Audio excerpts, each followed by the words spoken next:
Hello, today I'm in AUDI Q3. In this video I'll show you how to play music from smartphone via car's system. In the beginning, make sure that your smartphone is connected with car via Bluetooth. And next, let's go to Media, Source, and select Connect External Device. Select Audio Player,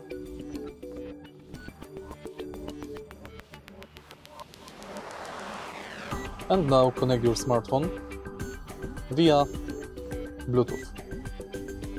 Also, you can connect your smartphone via cable and select Media and select Source and USB.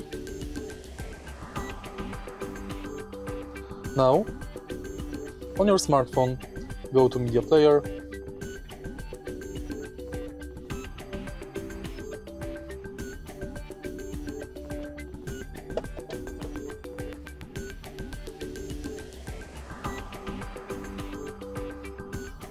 and it's done.